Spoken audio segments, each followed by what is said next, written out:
And I should be live. Everybody, drop a line in chat if you can see me properly and hear me properly. Ah, I can hear myself on my phone, so I know I'm there. So that is good. All right, everybody watching right now and at a later point, this is the by now traditional live stream to celebrate a new album release. Because, yeah, I don't really like to be alone when I have put out an album. And today is the release of Landfill Totems on SA Recordings and Spitfire Audio. Did a beautifully instrument to that, and you can watch their video on the channel. I think it's all in the description right now. But what we're going to do today is, or tonight, is just going to be listening to the record and chilling, and I'll be answering questions. And sometimes I'll talk over, sometimes I'll look at the chat, and yeah, we'll see where that takes us. But first, cheers to everybody, and yeah, welcome to the celebration. All right. Oh yes, I am excited, Callum. I'm looking at the chat. So I'm gonna first thing I'm gonna do, I'm gonna switch to the camera of the record. And this is not the final layout. I didn't get the records in time. They're now with distributors and they should be going out next week. But I didn't get mine, so this is actually the test pressing. So it might even be a little bit cracklier than the finished product. But let's start. I hope. I don't even know which side is which. I hope I'm starting with the correct side.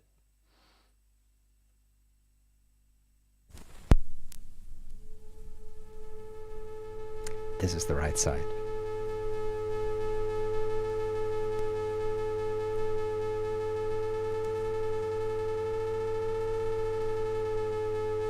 Whiskey is always good. I'm drinking red wine today.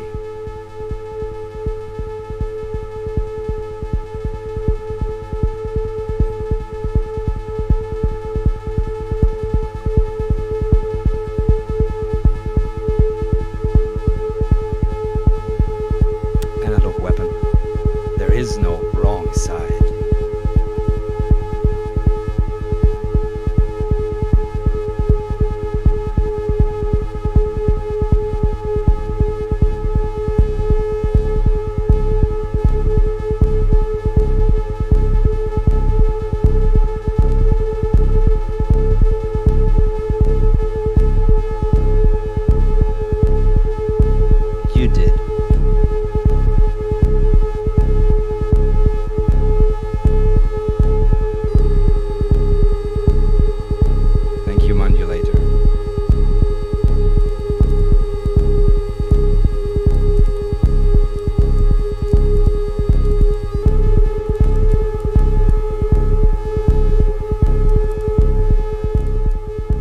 Not just gonna sit here quietly, because you can enjoy the record, of course, on your own later on without me talking, and I hope the volume is okay with the microphone. But I want to talk a bit about this track. This track is called Funktionsverlust, and it is called that, which means loss of function. And the reason it's called that is because the main instrument that you're hearing here, that does the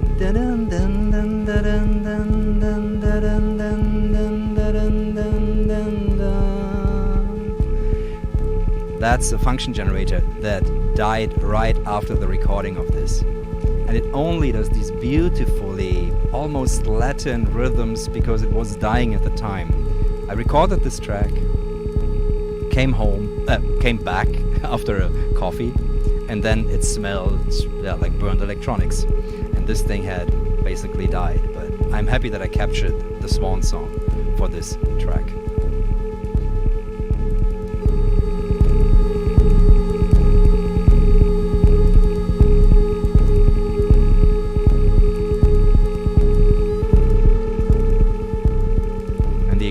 model name of that fantastic function generator is an FG504 by Tektronix in Tektronix modular format.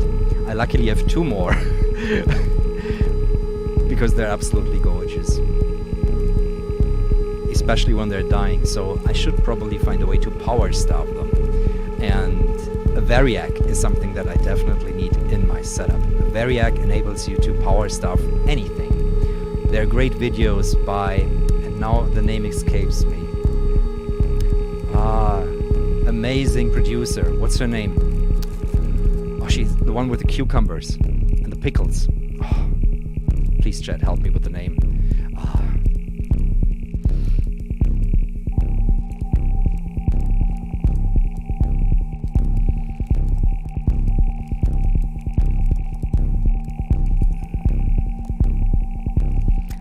This was not an Impulsgenerator. Impulsgenerator is a much more raw album in that it has simpler equipment in there.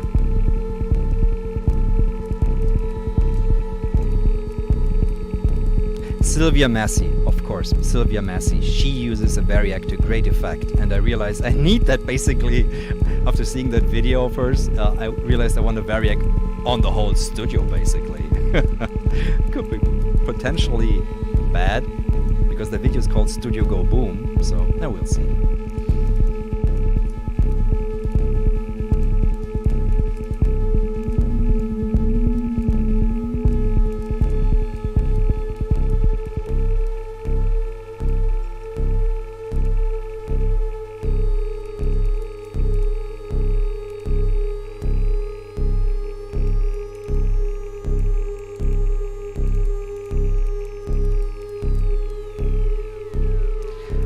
Super interesting question. This is a question by Zamal, and that fits perfectly with the theme of this album. Your real inspiration, thank you, I'm not going to read that part, but to one stereo out. Do you think one needs crazy outboard gear for a good stereo out recording? This whole album was recorded on this. And all the samplery was recorded on this. This is a Sony PCM D100 recorder, and it just has a simple stereo line in. And I recorded it straight from a beat-up old Soundcraft mixer that I have, like a small one, Spirit Folio, which is nice, but it's cheap. So no outboard gear used. And I gave the raw recordings to Nathan Moody, who of Obsidian Sound, and he has of course a lot of good mastering gear, and I've got a video on my channel where he shows his process. But if you got a good mastering engineer, you don't need that much cool outboard gear. You can just use a portable recorder, albeit a nice one. So I really love this. I prefer this to many sometimes even my RME high-end interfaces, because it just sounds great. Really can recommend this one. But yeah, no outboard used in the making of this record on the master bus.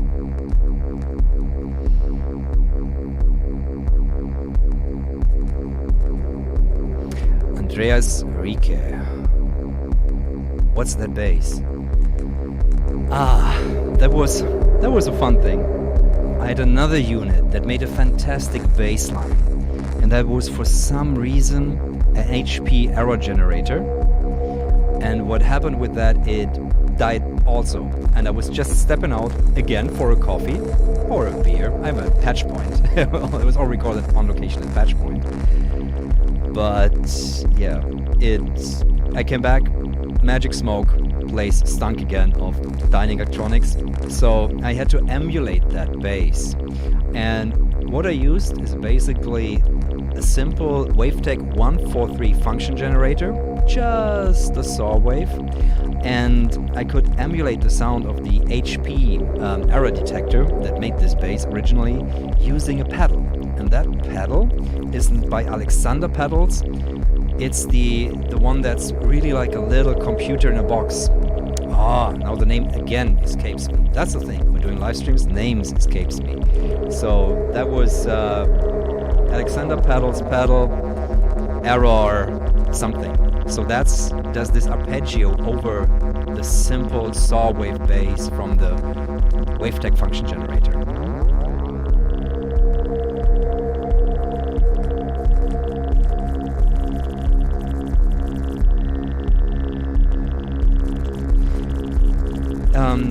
There were no tape saturation used on this album.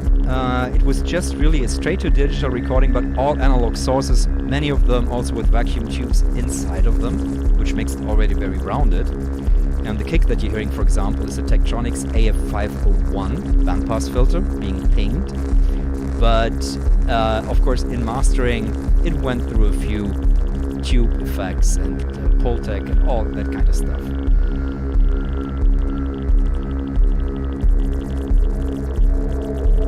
You're perfect. I love Chad. You're helping me so much. It's the Syntax Arrow by Alexander Effects that does this arpeggio, and I was really able to mimic exactly the sound of that piece of test equipment that died on me. So I was so happy to have this pedal. The Syntax Arrow has been one of my most used pedals actually. It always gives something once you go into how strange it is, and check that out. It's really, I can highly recommend that.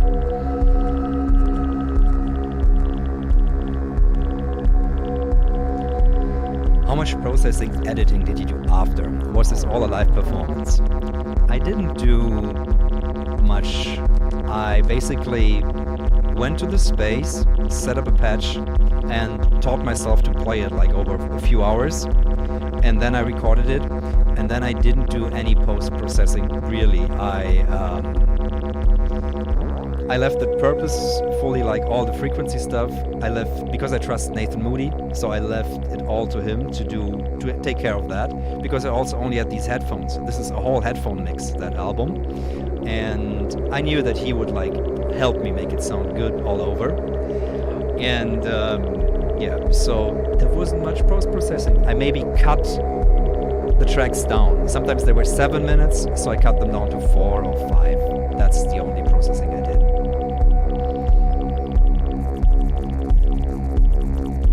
Memory scale. Any hidden esoteric messages? Not really. I mean, all the song titles are in German, and those tell a story, but that's not really esoteric. That's more political, or more like in this weird form of that last year was under, where everything oscillated between this very official lockdown thing and the personal loss of function, and trying to go through that. So that's in there, and that the message in there is, for me it feels like stepping through a, to me, very apocalyptic process at the time, because of everything that happened in the last year, of course. So that's in there. It's not an esoteric message. It's a bit more Kafkaesque, maybe a bit like Kafka, in the way that things seem to be maneuvering into always the worst direction that they can. That was the feeling that I had when I recorded this album. Usually I keep a level of hope in all my music, but for this one I denied myself that easy out. This is a hopeless album, and but I hope it still sounds nice and people will like to listen to it.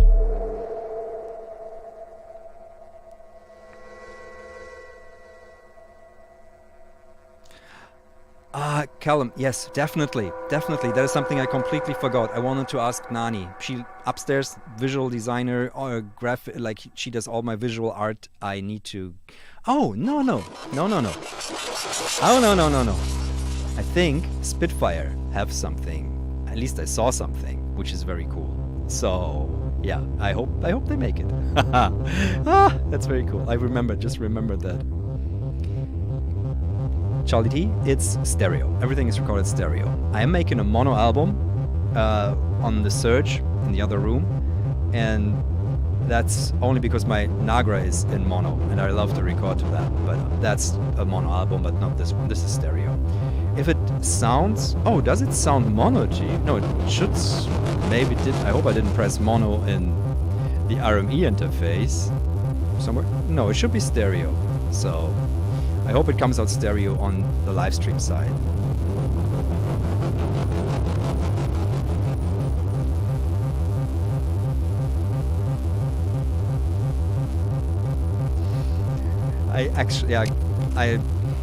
because I love talking about art. It's also, I mean, this is a very vulnerable thing to sit here and we are listening to an album that I made and talking about it, and it's live feedback and you never know what happens. So this is a very vulnerable moment, but it's something that I cherish. I mean, feedback as an artist is one of the best things that you can ever get. And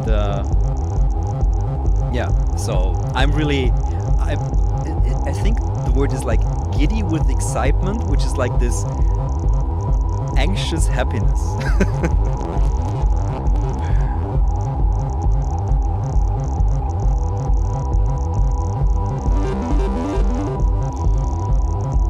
Claudia Kars, while you were recording, did you already thought of making a record out of it? If yes, did it influence your performance because of frequency limitations? I absolutely knew this would be an album because Spitfire approached me and I pitched them the idea of the Landfill Totems album and library, and so I knew this would be an album. So every day was spent recording an album, but the good thing is I recorded this at 69 kilohertz and all the samples from this too. And I knew that they would be able to find stuff that I wouldn't be able to hear once they start working with the material, like pitching it up and down and pitching it down and seeing what's up in the high frequency information, because this test equipment is unlimited. It goes super low and it goes super high. So I knew they would find interesting stuff. So it actually encouraged me to go wild. Michael Konomos, do you listen to Nine Inch Nails at all? Or would you ever work with Trent Reznor if you had the chance? The Downward Spiral was an absolutely influential album to me, and the earlier ones too, I love them.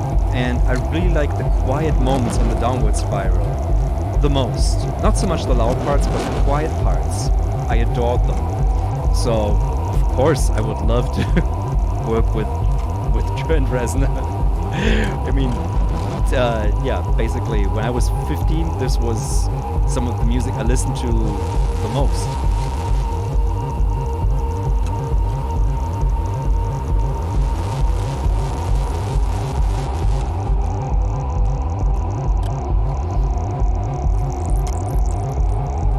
Dennis, that's very beautiful to hear.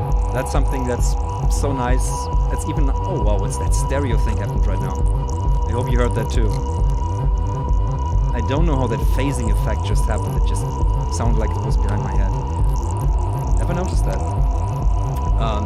That's something that's nicest thing for me is if other people tell me that watching my channel makes them inspired to listen to music.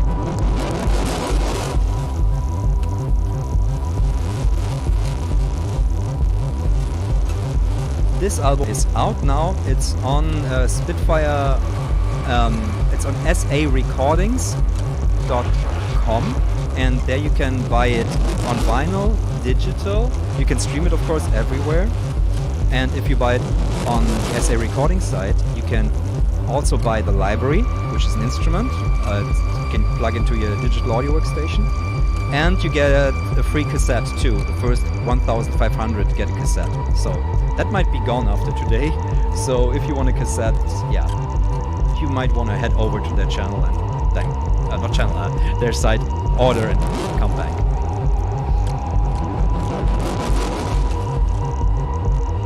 Ah, Tangerine Dream, yeah.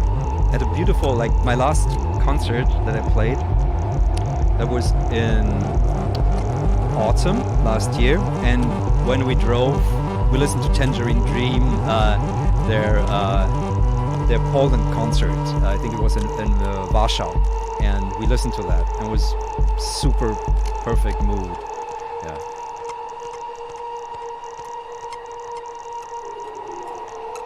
Andreas Rieke, can I get the album in 24-bit? Oh, Spitfire, you're in the chat. You probably can answer that. I don't know if the Bandcamp is that high res, but I think it should be. I don't know. Yeah, please answer, Andreas.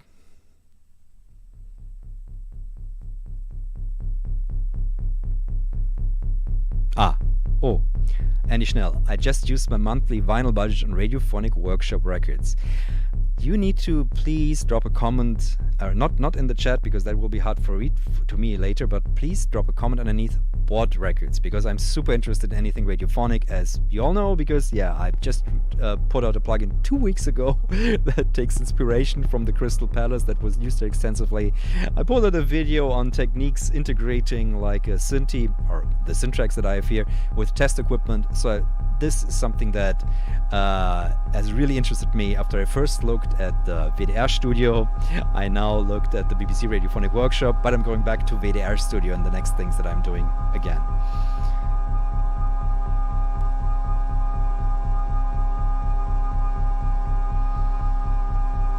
Yeah, I do get lost, and that's why I'm happy to, and I love getting lost. I love getting into a flow state. But yeah, I think this track was an original like a few minutes longer, and when I get home I put on my okay, which part of is just useful for me spacing out and which part is useful for to get that experience over to others. So I cut out a minute or two to make that translate better.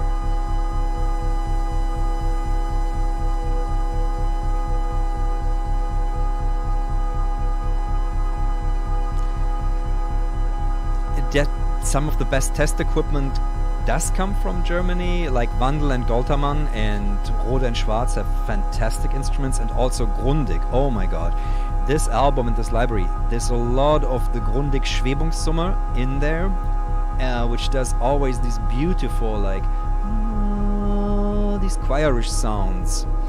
This is one of the most beautiful signs I know.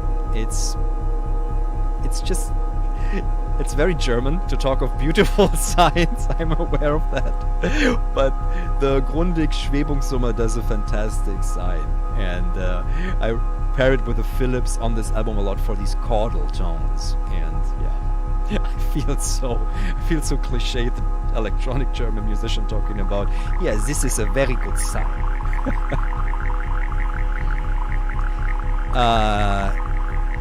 Grundig.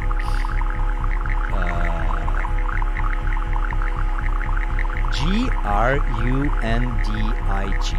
Lots of cool stuff. You like from the 50s and early 60s. You have to look.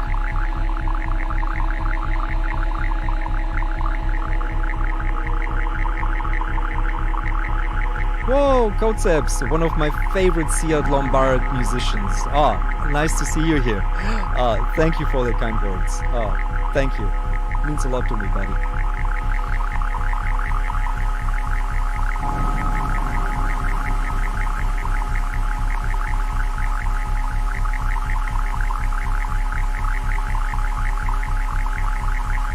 I'm gonna try to pronounce it correctly.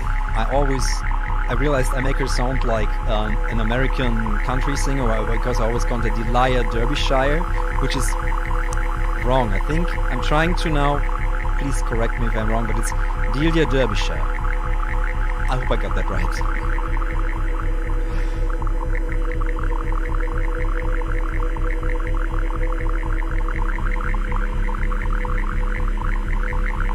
Yes, this is based on the sculpture work. There's already a video out called Landfill Totems where you can see where these were built up the first time. And I'm just working on a new video where I show them in the space where this was recorded at Patch Point.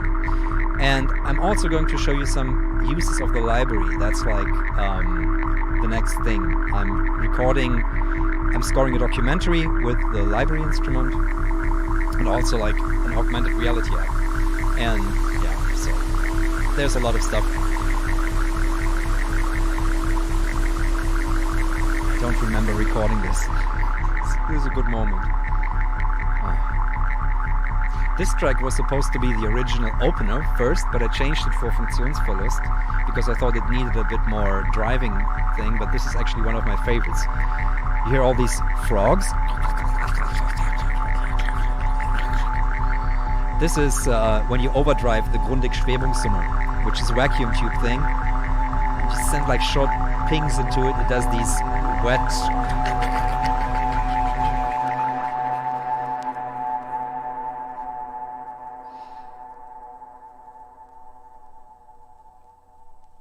Hey Gerald, nice to see you here. Yeah, it's with the Goethe Institute. Like it's for the Goethe Institute sponsors it. It's for an exhibition in Estonia. I think it's should be out like in the next few weeks or days even, and it will be shown first in Tallinn, and I think then it will be heading over to Prague. So it will be on location, but I'm scoring that. It's a fun thing. On Monday, I hopefully have the video done. Okay, that was the first side. Yeah. So okay. Huh. Yeah. Let me top up my wine. Just by the way, my favorite, Domaine Nivet Galinier from 2010, and I bought as much of these bottles as I could find. They're just the nicest wine that I have could find. So let's switch camera perspectives again for the all important changeover.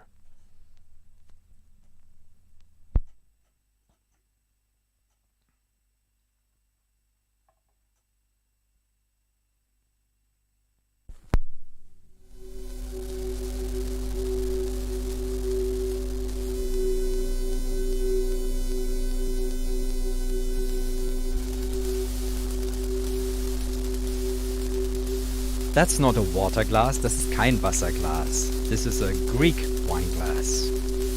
My wife is Greek.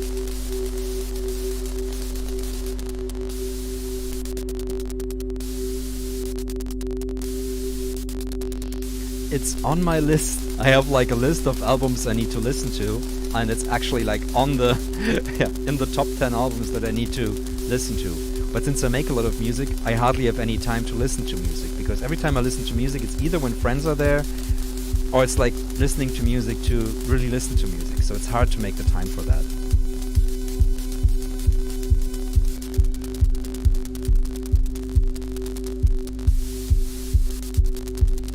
This track was actually the first one I made for this album.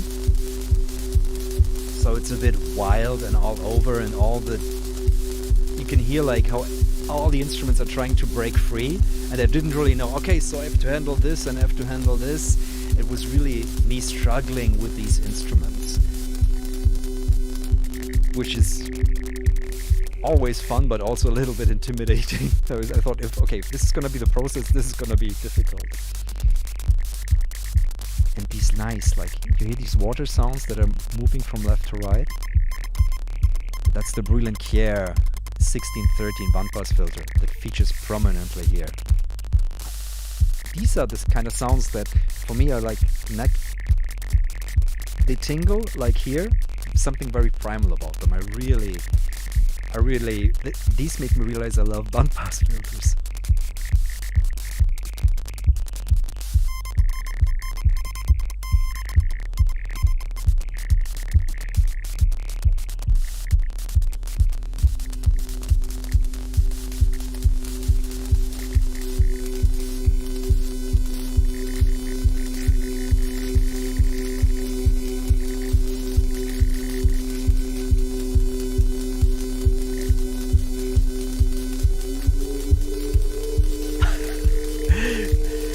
There are sounds in here that are actually printers. Like my Body Look Mono computer likes to use Brilliant Kier printers, like XY printers and the other ones, because to make all kinds of visual experiments, I like to use them as sound sources. So I put one of Patchpoint's bass kalimba on there, and you'll hear that. You heard that on the last track of the album. I'll come back to that later on. But these Brilliant Kier printers have just the most beautiful mechanical sounds. And all this noise, again, we're listening to code. We're listening to an HP pattern generator transmitting not to the unit that it's supposed to, the error detector, but it's transmitting straight into a mixer.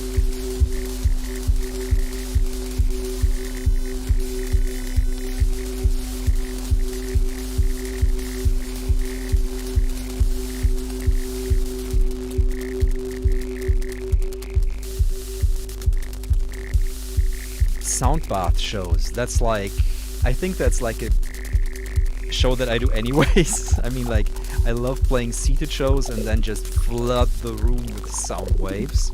So I tune every time I go to a place and I have the time.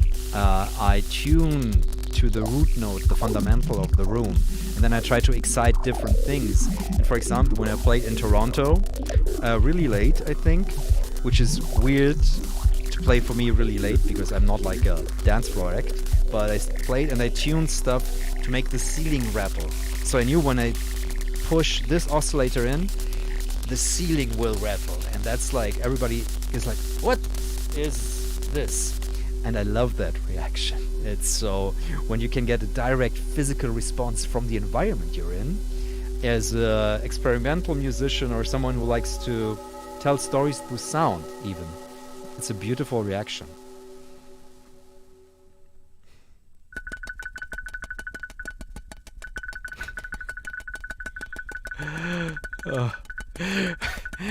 Yeah, thank you.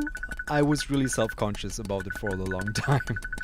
And you might see that I wore a bit more hat than I had, like a hat. Hat? With a sharp T, yes, a hat more than I used to. But I've gotten used to it.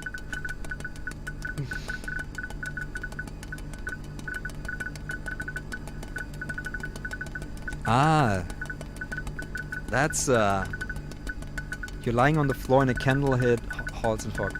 I got one fun story about Sigur Rós, and that is when they were just starting out, released first album, and there's show of theirs in a like 300-400 people venue in Hamburg, and I was there really early because at that time I was already like in the music scene, so I could get to concerts for free. So I hung out there, and you're just this guy like putting up incense everywhere, and the room was quickly, because it wasn't a big room, it was quickly filling up with incense, and I like immediately got a headache. And the guy seemed really nice, like lanky, with a little bit of hair here, and smiling nicely. And I smiled at him and said, okay, yeah. And then after he like went back somewhere, I didn't know where, I put out all the incense around me that I could find, because I was getting a headache from that. And later on I saw him again, like playing a guitar with a bow. And it was the singer, John C, I think is his name. So that was my Sigur Rós story, where I destroyed the atmosphere that they were trying to do. Kinda not sorry, because it really gave me a headache.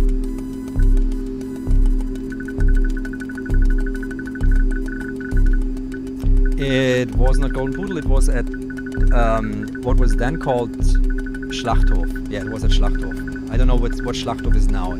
So much changed in Hamburg. It's like a city I can't even recognize anymore in regards to the club scene.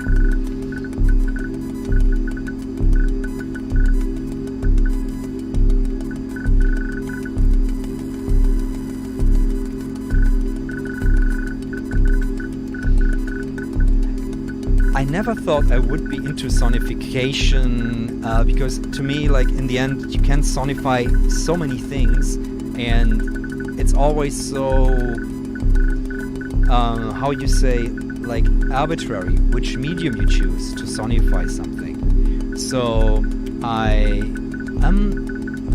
but I realized with the putting this code into audio and hearing the code and then just embedding it in a little bit of space, I think that's something that I really like. So to give it just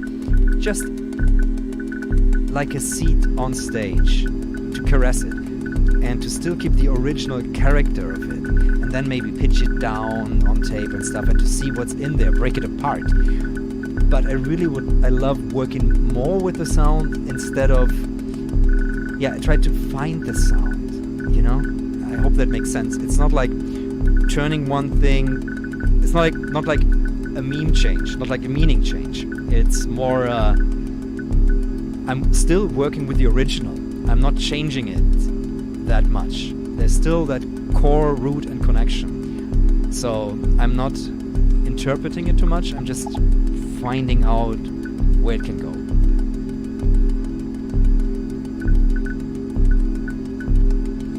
Oh. Thank you very much. That's appreciated.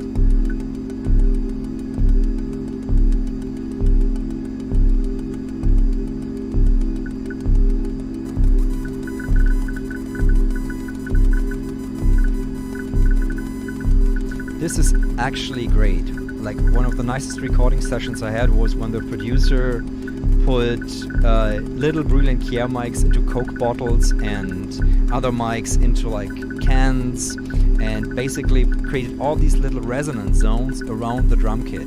He had just worked with Faust, the German krautrock band, and so he used all these experimental techniques that he had gotten from them and experimented with them in our back then pop wave record. And the drums sounded so huge, like for when the chorus would kick in, he had to mute them all. So to create different resonators around an acoustic source is amazing. And I always have like a little mic open that can resonate. And I want to experiment with that more, and I need more small mics that can fit into things that I can put around that would resonate. But the space is already getting crowded. It doesn't look like that on camera. Okay, it looks kind of nice, but it's getting crowded.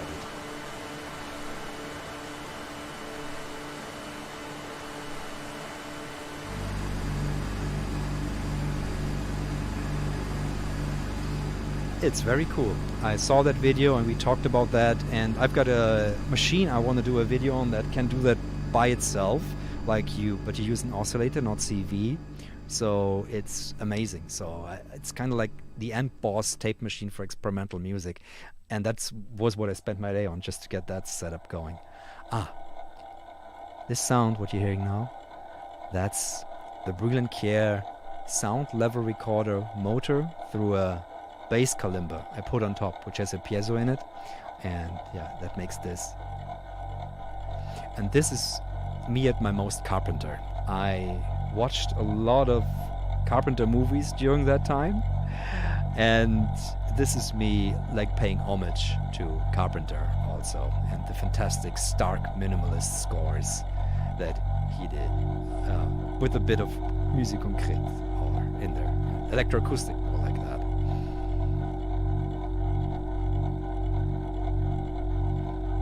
Thank you. Wow, that's thanks a lot. Thank you a lot.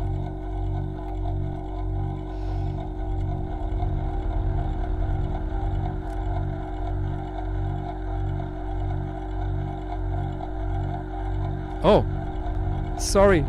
Oh, I'm sorry. Did I ignore you? I didn't. Not my intention. Not my intention. It's just like I have two eyes. Like there's the camera and there's this. So I'm trying to. I'm very sorry.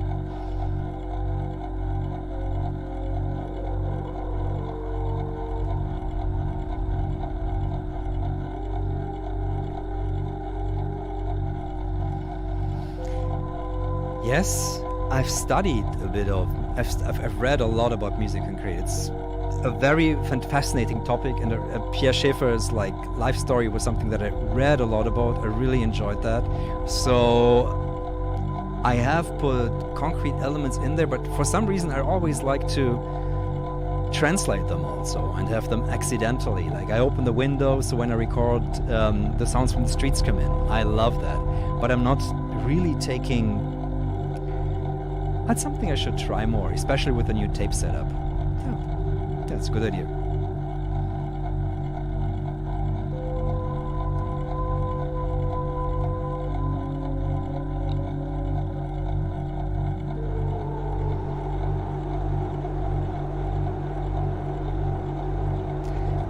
I saw them, and I think they would, yeah. But aren't they like really always sold out? Every time I look, they're sold out. So I probably have to get on some kind of mailing list.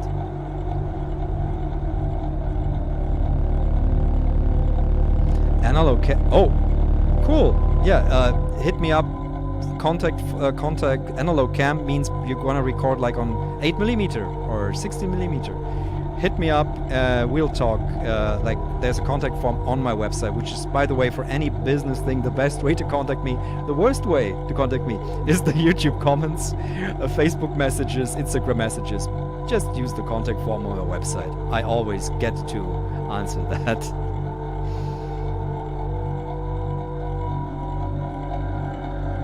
That Rise of the Synth documentary. Oh, what was that again? I don't know. I didn't see that.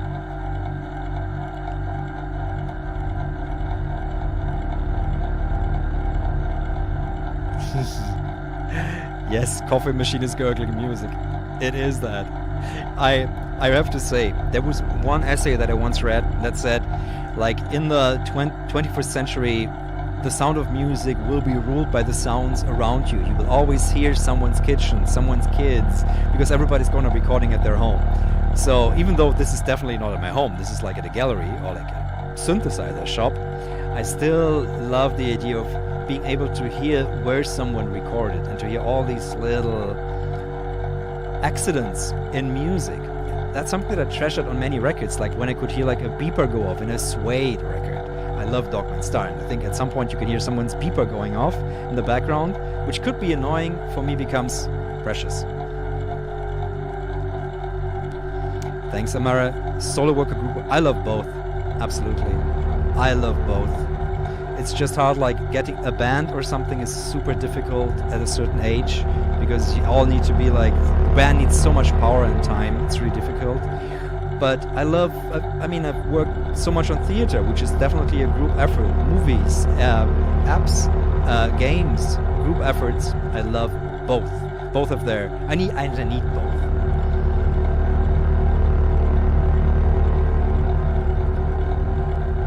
On my watch list. Sisters with Transistors is on my watch list.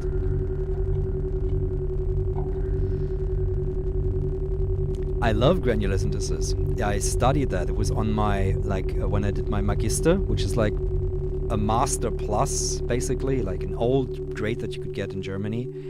I did it, among other things, on granular synthesis. And my favorite synthesizer is still, I think, Crusher X, on which I learned granular synthesis.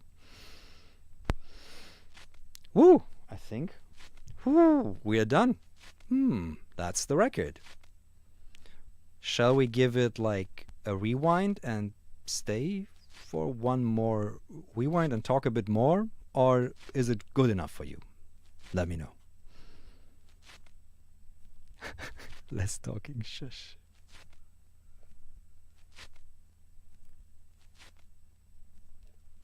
Play it again. I only need one person to say that.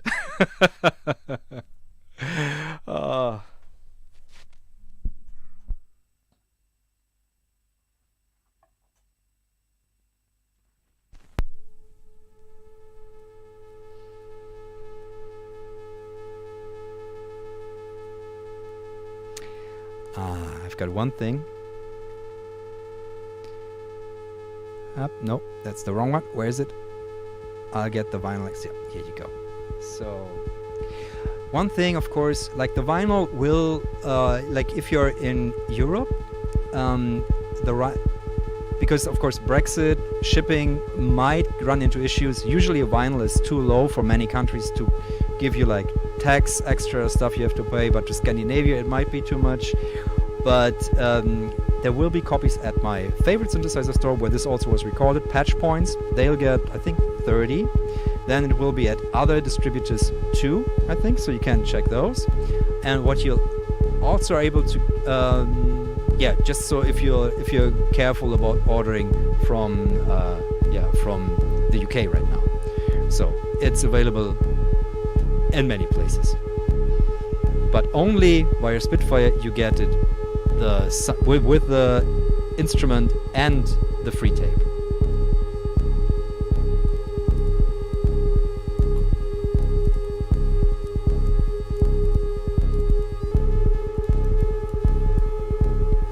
Oh, I wish it was. But I'm gonna show some of the equipment because like this is statues, you know. I built 3 statues and I don't have space for 3 statues here.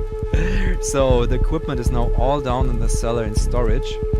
So, but I'm gonna put out a video, hopefully Monday, where I'll show how it sounded in the space. And it's fun because you see all these weird faces on the statues. And that makes it very special. And one thing that was special about these statues also, and made this record also demanding to record, is because they were threatening. They're heavy. They're moving, you know. they're like this.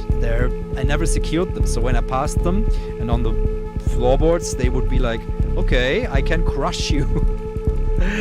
And they give a sense of urgency and danger that, as a musician, I feel I had to answer to. So that's why this record is very stark and minimalist also, and only the strong things are there. Oh, thank you, buddy Gerald. Thank you. Thank you. Nice to see you again. I hope we can soon meet again in person. I love her. Love meeting you.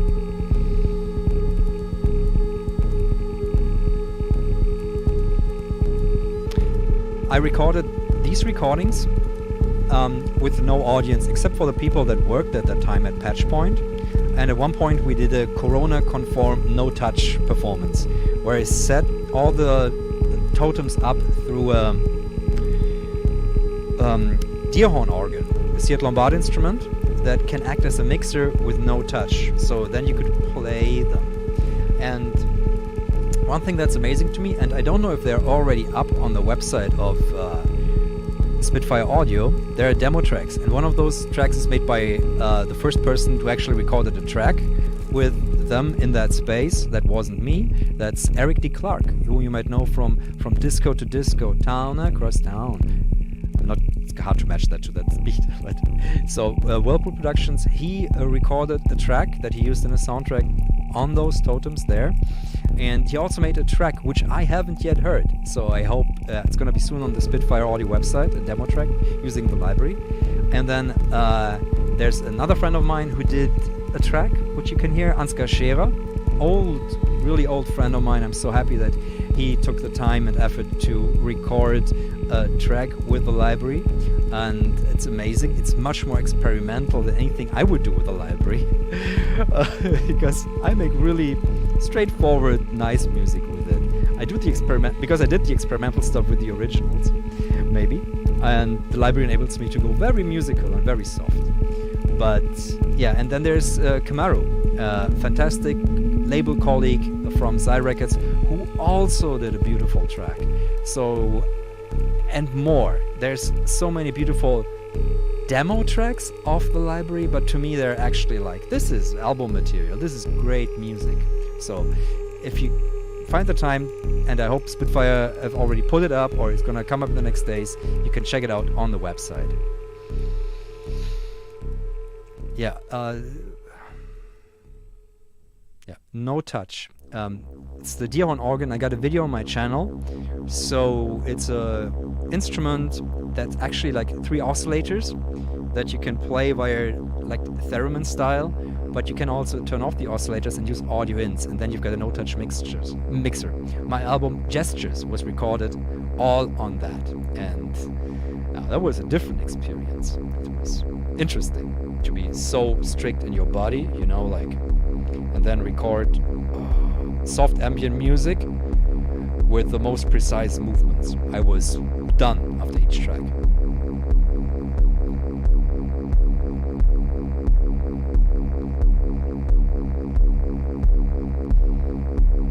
I don't know what that is. I've never heard that. Chuck coding, comment, and yeah, enlighten me. I never used that. Ah, yes. Concepts. Tape. There's one machine that I use in my theater work all the time, and I'm probably gonna bite myself in the ass for telling that to everybody now, but it's super reliable, sounds good, easy to repair, and it's a Sony TC377. It's a beautiful, cheap, great machine. It's a consumer machine.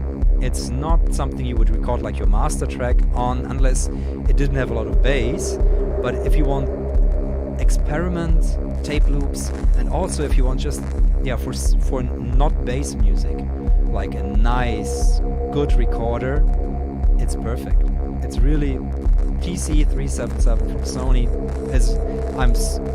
I think I had like theaters buy like 7 or 8 of these now, and they cost between 50 to 150 euros. So 150 gets you a good one. So perfect. Sony did great stuff.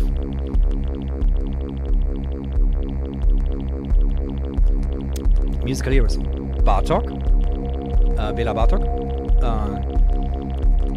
Kurt Weil, and Aphex Twin, and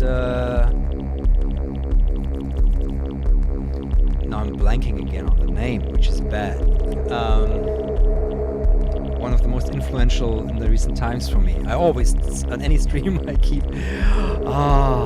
it'll come back to me in a second. But those were from the earlier time, and it's like influential. Like you get most influenced by the music that you listen to when you're like 15. So those were really huge influences. Kurt Weil, Bela Bartok, Aphex Twin, and John Peel for bringing all this music to me, like bringing beautiful music to me that I hadn't heard of. And Psychedelic Sunset, who recorded that? French African musician. Damn, can't. Chat will probably know. I'm sorry. Oh, Square Pusher was lovely.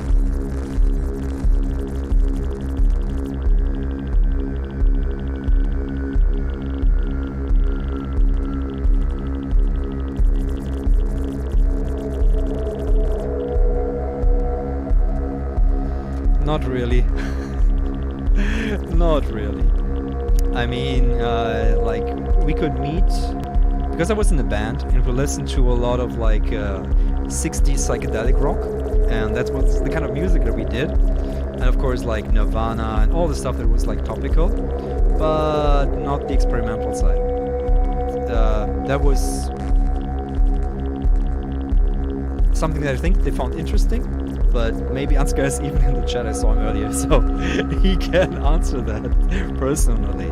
But it generally, like, but the whole thing was like, I think in the town where I was in, there wasn't much of a community for experimental music, and in the whole area, like in the Black Forest at that time, there wasn't. So I felt kind of alone in my desire for all these out there sounds more.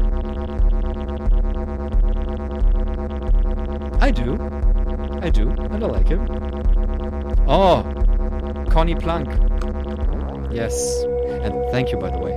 Connie Plank, absolutely. Yes. Amazing producer. Beautiful song. Beautiful. Yeah. Amazing times for music in the 1970s. And like most influential bands for me, like at a later point, like when I was in my 20s, Harmonia, Cluster, and Neu and Can, all the krautrock. But I only discovered that when I was in my mid-20s, and I wish I would have known about that music earlier. But it was mind-blowing, especially Harmonia. This is like perfect music for me. Absolutely perfect.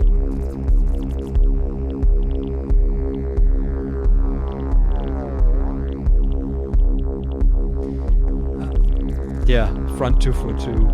Had to move away to find shared interest in more experimental stuff. Yeah, moving away sometimes can help. There's a question from Pedro. Which number of the record takes you emotionally furthest? It used to be the opener, like Funktionsverlust, because it has such a drive. But I think the number, just the last on this side that was supposed to be the opener first, because it's so that there's nothing on there, yet still it touches me, which is really weird. Because I'm probably able to fill all these spaces myself.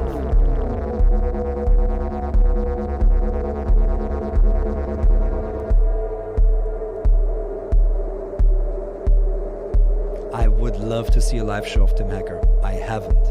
I know the records, but listening to the record, it feels like you need to hear this live and be immersed. And that's something that I'm definitely missing from my whole Tim Hacker experience. I mentioned Can, so Holger Czukay, of course, part of Can, amazing. Yeah. Mook Dog, how many tracks to record? Many ways. For this record, I didn't record one track more than what you hear. this is exactly, each track is for that album. I didn't record one track more because it just fit. I think it was the whole pressure of recording on these sculptures. So that changed my sense of urgency and to make everything good. For other albums, they're compiled from a whole... Sometimes some albums are compiled from a whole like 20, 25, 30 tracks or even more. Like the next album that I'll be doing, which will be on Side Records, is actually compiled by a friend of mine who listened to all of my tracks and then he made an album. And what I loved, that he picked tracks that come from a very special time. So he picked most of the tracks that come from a very certain period where I was in the Black Forest again last year and recorded. So that's half of the album. That's what I would have done. So we arrived at the same point, even though he had all my music from the past 9 years and curated that. And we only changed 1 or 2 tracks. And that was an amazing experience.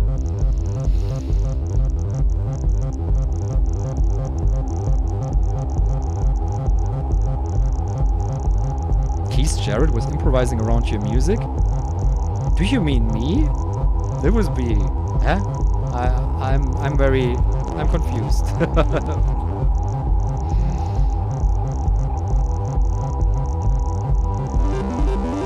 Okay, this is not much of a big thing. I just look at like online things like Zalando and other things, and that's where I get my sweaters. And when I travel, that's like when I go to Norway, I bought a sweater because I had to, a traditional one. So that's where yeah. So, but it's not like, how you say, it's not a big secret.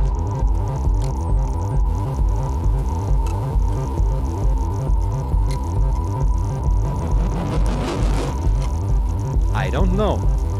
I really don't know. Maybe?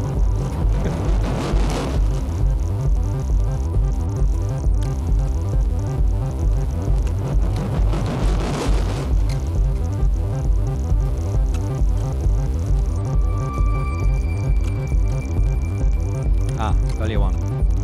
I played, like, that was the first music on the piano that I really engaged with when I learned playing the piano. Like the drinking songs, like the stuff that was based on folk music, and it was very rhythmical. And I really love this rhythmical playing of the piano, this percussive thing. I really enjoy that. And I like the piano to sound alive and percussive. It's very special.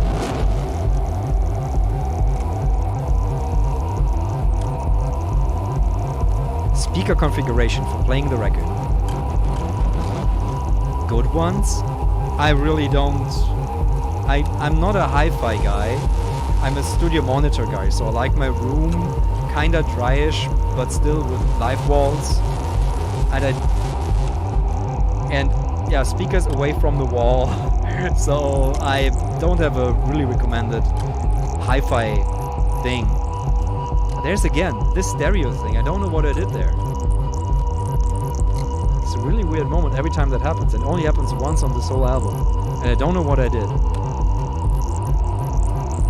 And it sounds great, like all these, like, it's a weird phasing stereo moment that could have been disastrous on a vinyl, but it isn't, thanks to Nathan Moody.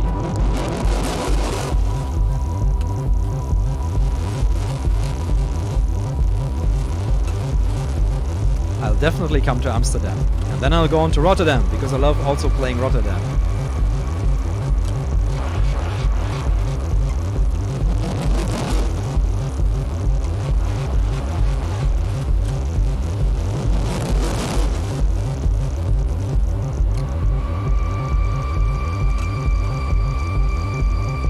Oh really? That's interesting. I have to check that album. I think I've got the CD somewhere. I didn't know that. I mean, there was all these suggestions on records how you are supposed to set up. One thing that I'm never like fond of is telling people to like use headphones with a track or something. Of course it's gonna sound better with headphones, but if you're like doing something like on Instagram and stuff, you have to make sure it just sounds good on a phone, I think. That's why I've got my horror tone, the aura tone here, to make sure that if I post something, I don't have to tell people to put on headphones.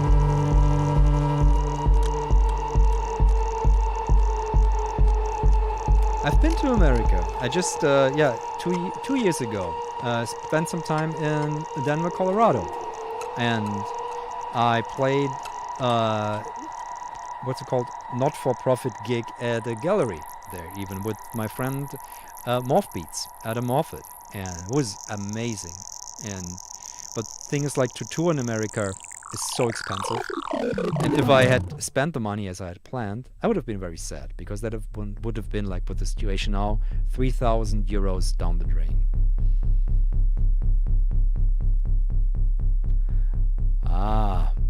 That's the big question. Nothing is really sequencing everything. This is basically the only thing that I have in there is one telegraph generator, which is basically, telegraph. It's like tick, tick, tick, tick, tick, tick, tick, tick, tick, tick, tick, tick. And these are patterns like up jump the fox and stuff that you generate to test telephone lines. And I've got one of these units there, and that does the main rhythm and sends the main clock. And then I've got a digital delay, but it's not a digital delay as you think of as like in audio terms. It's an event delay. So it counts how many events come in, and then it puts out a trigger. And that does subdivisions again. And then I've got other things that are non-sequence and are running freely. And the only sequence that I have is my hands.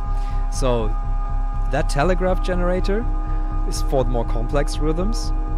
And that thing about the divisions, the digital delay, Tektronix DD501, the event delay, is for subdivisions of that.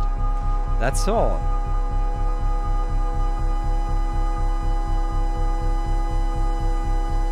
The vinyl ships from UK, but there are also distributors, I think, in the US. But Spitfire Audio will be able to better say which one you would use there.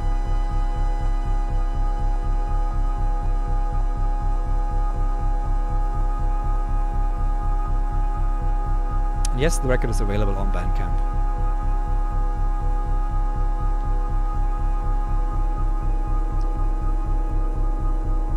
I use regular synthesizers a lot, and in fact I even made a video where for the first time I'm combining the test equipment with synthesizers, but I really wanted to stay pure with the test equipment for some time and not combine it with other things, because it forces you to work harder, because it's always easy to pull in a Juno 60 and just have that satisfaction of having a Juno 60.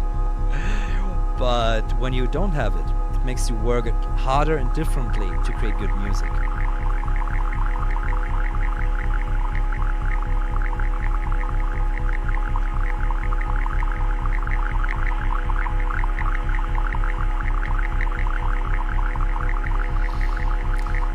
Trigger sequencers will work, but again, the weird thing is like that these trigger sequencers, you can up the baud rate, and suddenly they're again transmitting like in audio rate higher. So they can also be like these all these sounds. It's amazing what you can do once your gear doesn't think about being used into like if someone hasn't thought about how can this be used musically, and you've got things that can go into megahertz range, and it's amazing what you can do then. Just enables you to, gives you so much more freedom. That's part of the fun.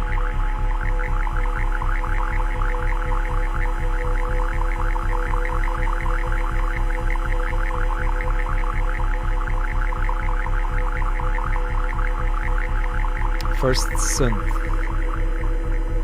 I think Roland GP8000, the Super Saw machine. I learned synthesis on that.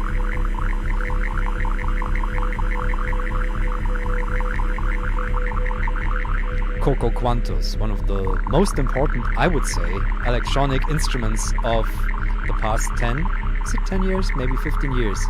Amazing, beautiful instrument. And I think it's one of the first videos on my channel where I talk. And when I talk about that, I use it a lot, and in the library you can hear my voice, but that wasn't me. That was the amazing people at Spitfire Audio using my voice. Because before every take I would say, Schwebungssumme or something like that, and then they would know what that sound was. But I love using my voice, especially when I play with the Coco Quantas. Like I would call it like a good introduction move for something that I do is like I sing a high note, like falsetto, like record that into the Coco Quantas and then pitch it down so it becomes a deep, deep drone that resonates the whole room. So to go from something soft to something,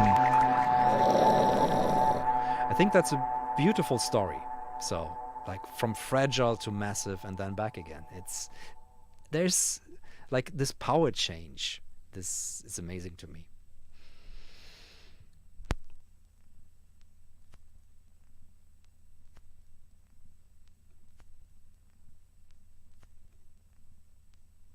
There is, definitely. There's heterodyning going on. Heterodyning, yeah, like frequencies from modulating so you can hear them in a lower frequency spectrum.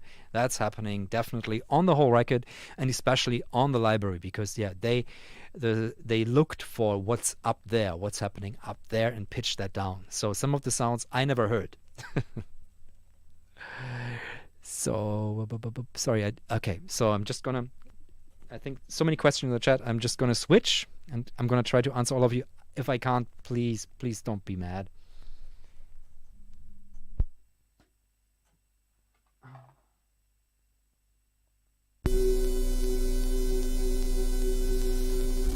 Last spin on side B.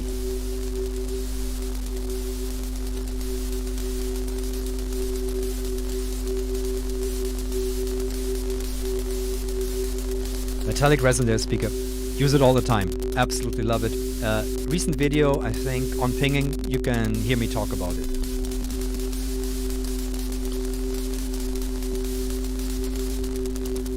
A function generator, a good Wavetech one. Wavetechs are cheap, beautiful, and they sound to me very much like West Coast. They sound very West Coast, synthesizer-ish. Very lovely. I really, really enjoy Wavetech's oscillators and function generators. Everybody has their own like favorite, I think, in this world. I know Hans loves Hewlett-Packard. I love Wavetech.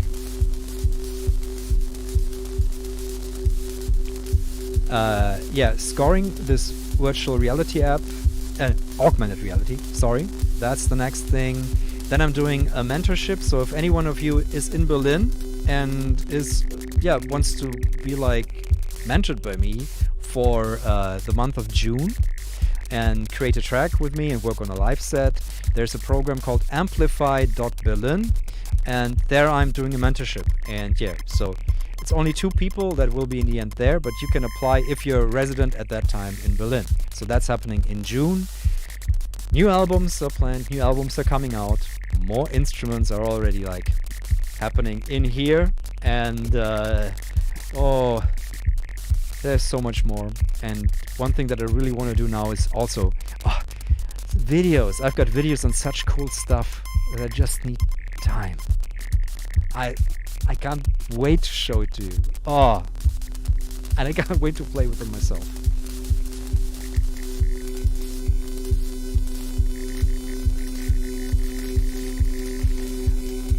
German electronic musicians are to me always machine-like composers. I love machines. I don't know. Maybe it's industrial promise, but I also love interacting with machines in a human way.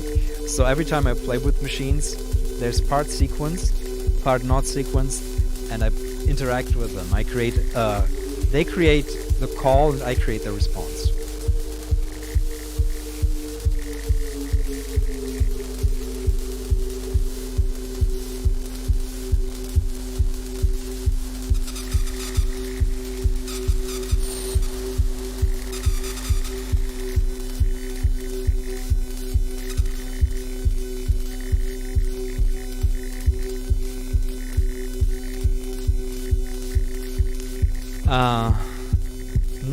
Nothing. I didn't use the compressor, I didn't use an equalizer. This is all very raw recordings. In the end, Obsidian Sound, the mastering engineer, made it all fit together. And because I was recording this on headphones in location at Patch Point, I wanted to leave as many options open, so I didn't use any bus compression. My usually process involves a lot of mastering equalizers and bus compression and everything, so what comes out, especially after recording with tape, is a finished product. This was very much not so, which was refreshing.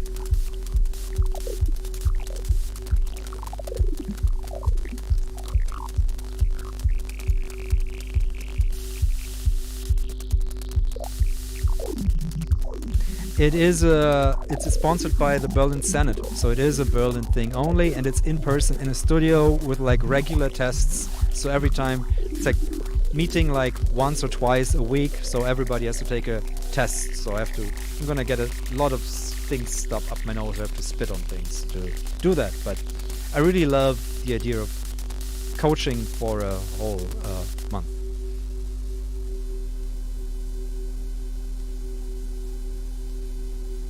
The next project on iOS Aftergoes. I've got ideas. So it's deep on my mind. I can only say that.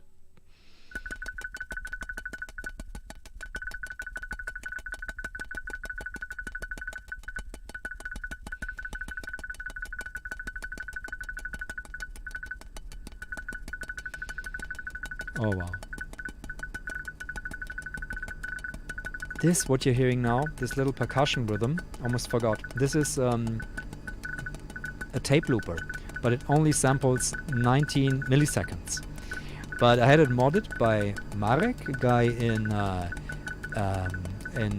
Czech, and he made it pitchable. So when I pitched it down, like you record something on there, like an oscillator, it gets this it becomes really slow, and then it does this really cool rhythm. It's one of the sounds I really love. It's special. And it's crazy to have like a microsound tape looper. Crazy. And it was new. It was new in box. It was never used. So it came from a time before digital storage was readily available. You just wanted to display like a waveform on a scope.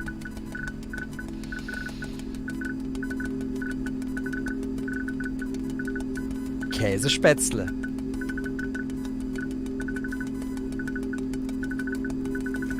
Wine was very good. I'm gonna top off one more because we've got like still half a side left. So cheers everyone. And it's not a water glass, it's a Greek wine glass.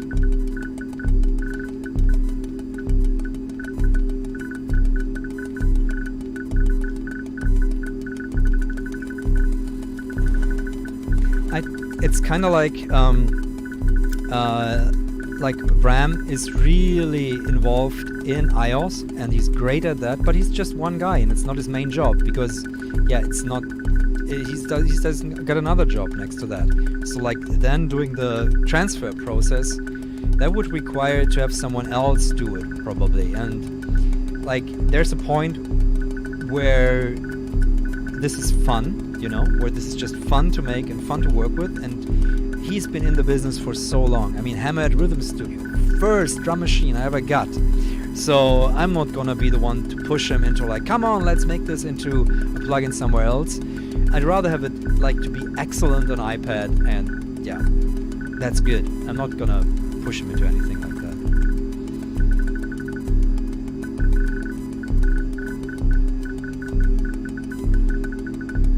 Thank you, Robert. Nice having you. Great questions.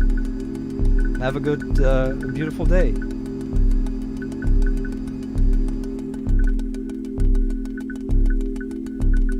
I want to. We'll see. Like, yeah. If I get like a shot, vaccinated, I'm definitely up for going back to Greece. So, or your family. So, and then, I really love Athens. It's a beautiful city.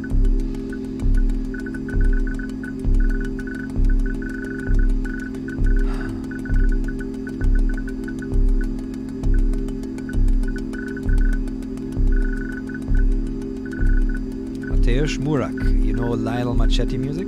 I don't. If you've got anything you would like to recommend, please put it in the comments below, not in the chat window. I'm gonna be checking out the comments after the stream is done.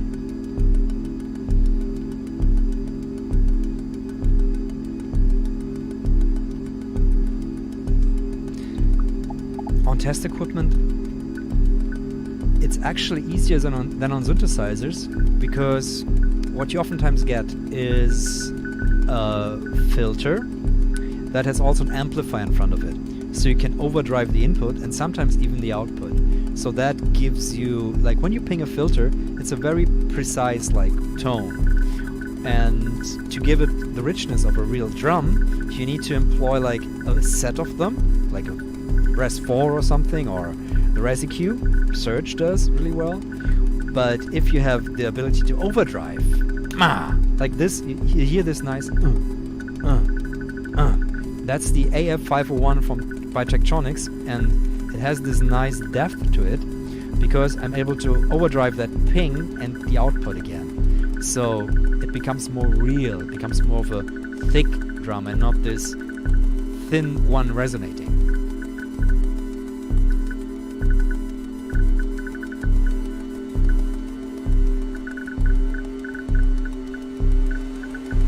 Oh, yeah, search video. Yeah, I really want to make a video once I've experienced it more, especially the crocodile.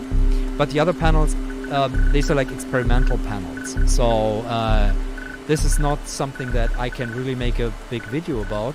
But right now the search, honestly, for me is like, it's meditation. It's like for my health. So when everything is overwhelming in the studio because I have to do so many things, I just say, no, come on, go over to the search, just patch. It's a different space. It's like in the living room. The kids can dance around. It's lovely. So I'm a bit protective about the search right now, but I'm definitely going to be talking a bit about more.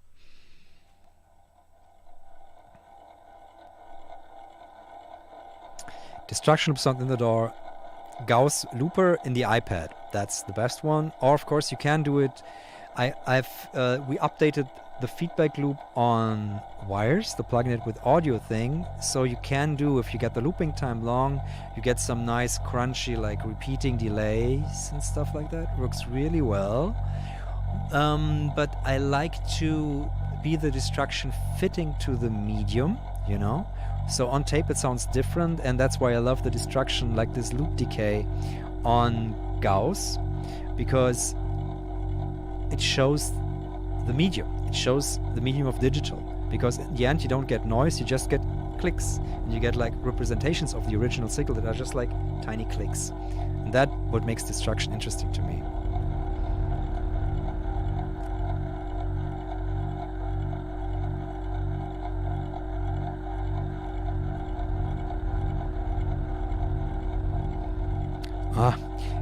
Just don't use many modulations. Just keep it simple. If you want the test equipment sound, don't think in musical notes. It's really a lot about this is in the interface of just moving a big dial so you can hear two frequencies beat against each other. So if you can just get something like on the field kit, you've got the LFO, and then you got could use another synthesizer and have these oscillator beat against each others, and refrain from pressing any keys. Don't press any keys. Don't think about music. Don't just think about in vibrations and how vibrations can interact.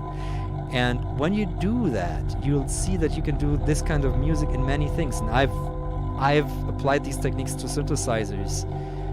That's a good idea for a video, actually. It's a mental process. But the biggest thing that's difficult about that is that you don't have big dials in regular synthesizers, which makes this much, much harder to achieve. So because you have to like, I'm going to do something ASMR-ish, you have to be like really gentle with the touch.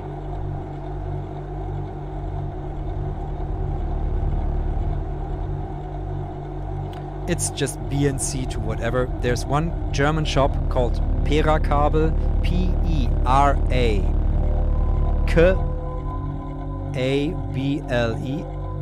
Perakabel. I'll probably put it down, but I talked about it in many videos. They make all kinds of adapters, so I'm happy that they are there, so I don't have to solder everything.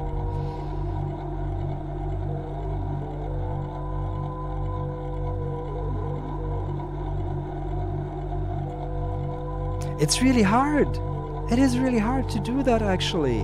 Like that level of gain and that level, like the power supply. Oh, I mean, if someone comes up like to me and says, "Can we work on this?" and comes like with a purpose, because I've talked to people, but it wasn't like like man, like, because it's a combination of so many things and it has to be done right. And I've got so many lock-in amplifiers that I know how to do it right.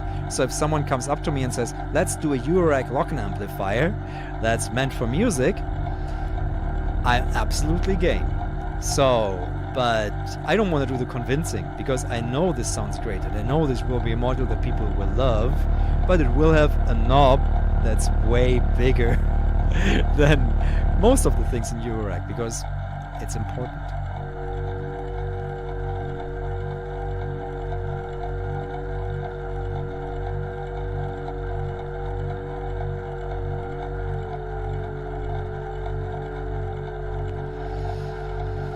I love what Max for Life brought to life.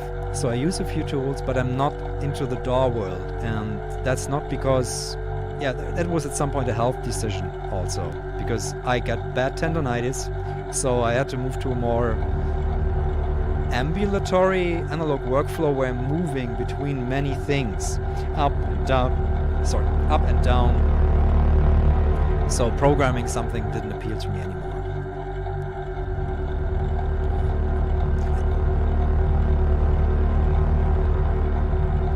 Yeah, I think that is actually my Carpenter homage, and this is actually probably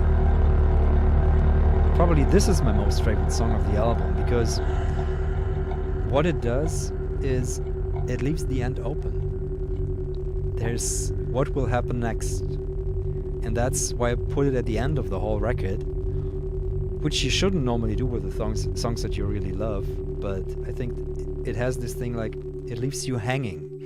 What will happen next? And that's the function of it in the context of the whole album.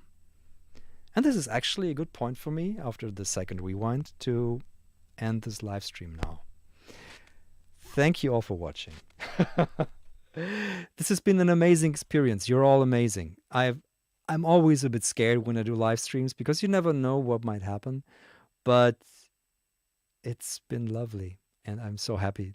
And thank you all for, being there, listening, and it truly means the world to me that with what is probably my most experimental record, the most uncompromisingly experimental record that I've ever made, I'm able to, to reach such a wide audience.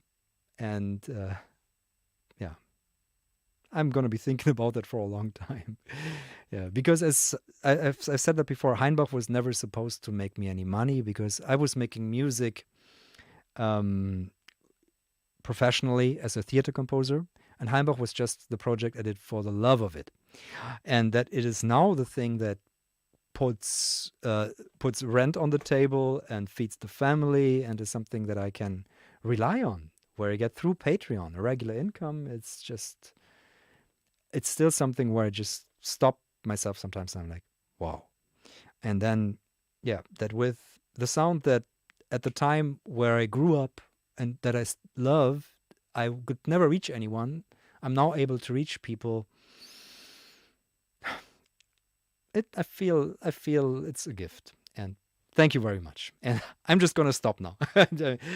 Thank you. And see you in the next one. I'm getting emotional. Bye-bye.